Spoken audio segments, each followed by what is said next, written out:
Hi there, my friends. Prajna here. Today we're going to talk about slow and steady wins the race. Slow and steady wins the race.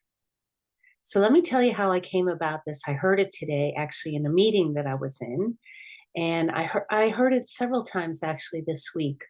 But just a couple of days ago, I was speaking with somebody on my publishing team, and she's a consultant and somebody who's been working in publishing for I think 35 years. So she's very knowledgeable.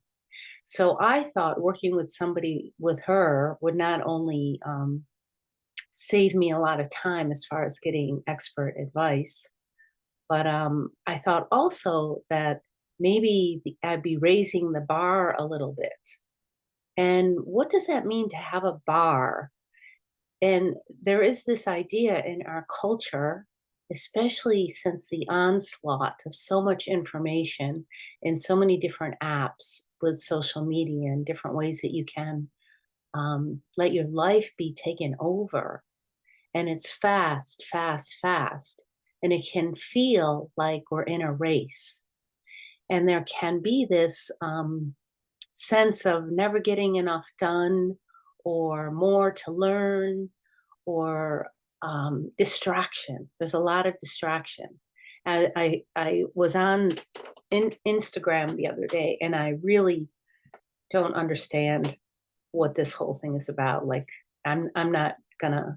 This talk isn't about that, but I heard something that was useful, and it was this little short little. I guess they're called reels with Robert Redford, and he talked about how at one time there were only a few media streams where we'd get our information. And when we'd get our information from these particular media streams, you could take a deep dive and you could really go in and learn something. And it could take your attention for anywhere from 30 minutes to an hour. But at the end of that time, you come out feeling satisfied in the sense that you've learned something and that you maybe have some information that is even factual. But there's something about the system then being able to slow down. And when we slow down, there is a steadiness that happens in our attention. Now, how it is today, as we all know, there's this, sliding in a couple of seconds. It's like, what can you say in 30 seconds or a couple of minutes to before a person scrolls on to the next thing? Now, what can you actually say in 30 seconds or 2 minutes, which is a deep dive into something? Of course, always there are links if you want to go further. But what is happening with our attention is where it's teaching us that we need to go fast. That there is this kind of idea of keeping up, of keeping up, of keeping up, of keeping up, and not really feeling satisfied in it. So how this came about for me is to go back to this meeting I was having with this um, publishing marketing expert, just been in the book world forever. And she extended my deadline, my finish line, so to speak, for when I would actually launch my second book. The revision of my first book is just about finished. And my feeling with that is, I really want to have a pause. But she extended the time for the launch, the idea of it. And I could feel immediately a relaxation, a relief happen in my body because I'm not the kind of person. Maybe there was a time when, well, this is the case for many of us. We can kind of be in this hyper-vigilance. This is especially true for people who have had trauma of any sort. Now, I don't want to even use the word trauma so much, but to have your system, your biology, your neurology, your nervous system shocked, injured, and your instinct is then injured. So the repair time for that is slow, and it's something that requires steady attention, but there's never a quick fix in it. So hypervigilance is in a way being fed right now through social media. If you do have that already, it's a trauma response, and to kind of everything kicks in, and we're in a fight or flight mode, but not really paying attention. So I'm familiar with that response, and I've done a lot of my own personal healing over the years, and I have learned that what kind of feeds it, what isn't healthy for my system, like what I need to really, say no and consider, is this serving? What is it serving? And is this how I want to engage in my life, in the world, with people? So in Zen, we always talk about taking a backward step. And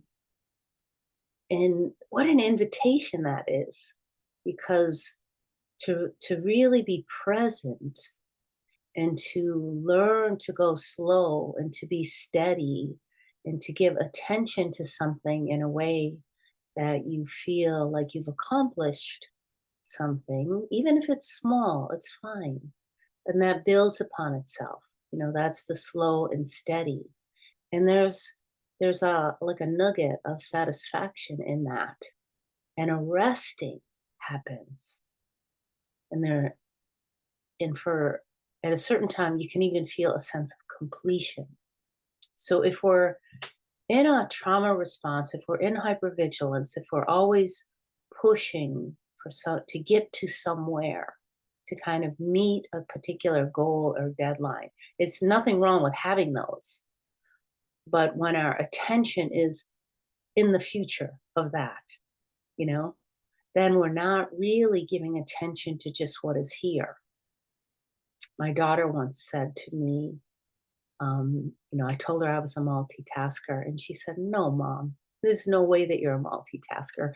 Nobody can be a multitasker, because you can't really pay attention to two things at the same time, in the sense of really giving presence and attention and receiving the information and listening, and then giving an opportunity for how you want to respond. How do you want to engage with whatever it is that's in front of you?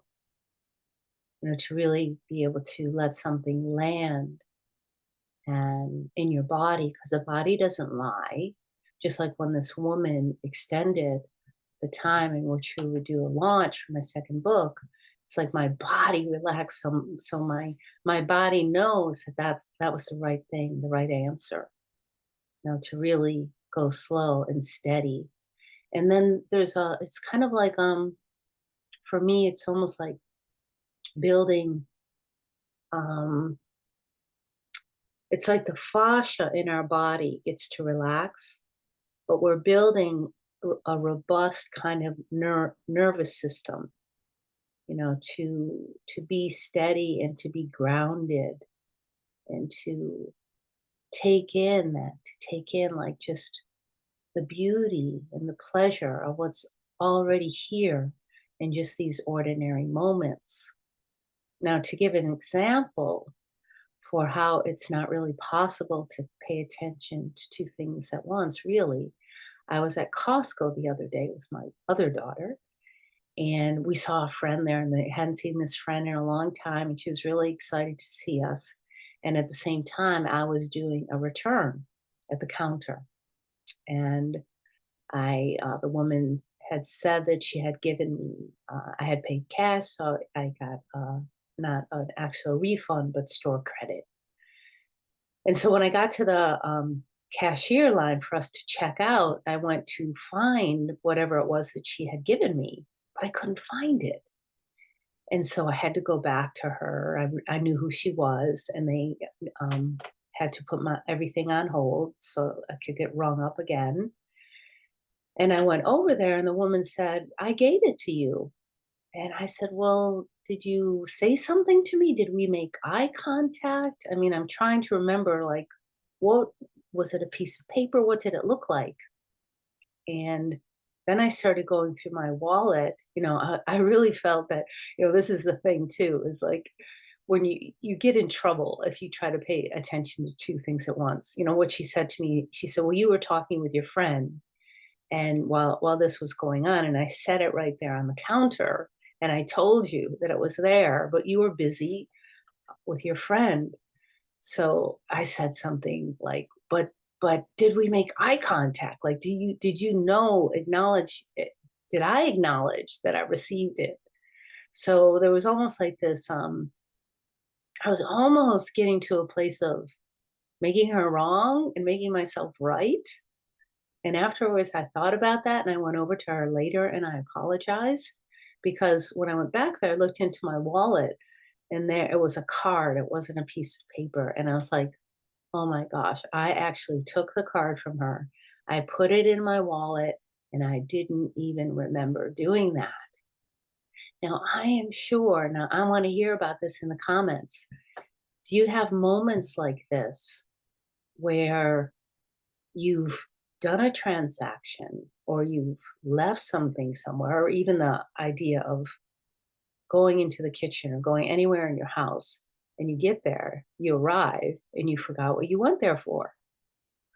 Now, I think, and I could be wrong, of course, is that this is the short attention span that is happening by this time of going through information really quickly and moving through it. So we're not actually acknowledging, receiving it. It's not like quite landing and staying in our memory bank. For me to actually remember something, I need to like have it tactily, viscerally, really go through the motions of it. And if it's just information, I often need to have it repeated to me or speak about it. And then I get it, after a bit, it will land. And it doesn't land often all at once. Just like if we're talking about true trauma, there's the small t and the big T's. It doesn't land all at once either because the healing can't happen all at once because the brain is such a wonderful mechanism. How our brain can protect us. And if there's a shocking memory that takes place, we're not really going to unpack all of it at once. We'll be able to unpack as much as we're able to receive. This is why they say people who have gone through tremendous abuse or particular kinds of accidents, that it can take years to even recall what happened, the recall of it. And then as we begin to recall something over time, it will give us more information. And this is the same with learning. Like if we spend time with something, we'll receive more information and we might think about it differently. Like the way that we understand or perceive, like or frame something, all of these things can change over time. And so the point of all of this is I started out with talking about slow and steady wins the race. Not like there is a finish line, for life. There isn't a finish line. We're in continuous evolution. We're forever transforming and learning and healing and coming into our bodies and grounding and connecting. It's an ongoing process. That's why we're so fascinating as human beings, because you can't like really take a photograph of a person and in that frame say, okay, that's it. No, so much more, right? And that's what we see on social media. We just get these little frames, snapshots of information. But that's not really telling us anything, is it? Yeah, but slow and steady is how we come to understand who we are, what we're all about, and what it is we want to really bring into this life. Because what we bring is also what we receive. So we can impact our environment. You know, we can impact our work, our relationships, all with, call it intention, call it our vibration, our energy. Like, what am I bringing? What am I bringing? So today, what I'm bringing to you is this invitation to go slow and to see that when we slow down, that a steadiness comes with that. We steady ourselves. We get a little more in our feet, in our legs, in our belly, in our bodies. And we're not just getting quick bites, feeds of information, because then we're left unsatisfied. So the deep dive is always with us. So let's just take a breath, because it is, the breath is always here. The breath is always helpful. And the breath is what allows us to deepen and slow down. And it calms the nervous system. And the brain then is receiving new information. And it's slowing down and slowing down. So if there is something that is ready and the system's ready to receive it, to unpack itself, so it can be digested and not, just kind of be in the background in our psychic, but come here into the body. And I'm not saying that anyone needs to do this. I'm just saying that there can be a tendency for us to jump over what's just already here. Like there is a kind of a spiritual cliche, even in a way that, but it's true, but it can be on the surface, it can sound dandy, what a nice thing, that we do have everything inside of us. But, in absolute truth, and when you really just sit with that, it's true. We do have everything we need inside of us, because we're an instinctual, heart-centered being that began from our mothers. So from the beginning, we always have belonged to something. And our mothers belong, and their mothers belong, and their mothers belong. And then we bring all of that with us. All of that comes through with us into this birth. And that in and of itself, just to attend, to be able to go slow and steady and to attend to just what's here and to feel and to listen into yourself, or what do I want to bring? What is here? What is here for me to bring from my life, from my experience, from the depth, to take this deep dive, this kind of curious wonder. So slow and steady. So I'm Prajna O'Hara, and this is my channel. And I'm trying to get on here once a week. I'd love to hear from you. You have a beautiful day. Take good care of yourself, slow and steady. Summer is a really good time for slow and steady. Being out in nature, feeling your feet on the ground, and receiving yourself. Okay, bye for now. Ciao.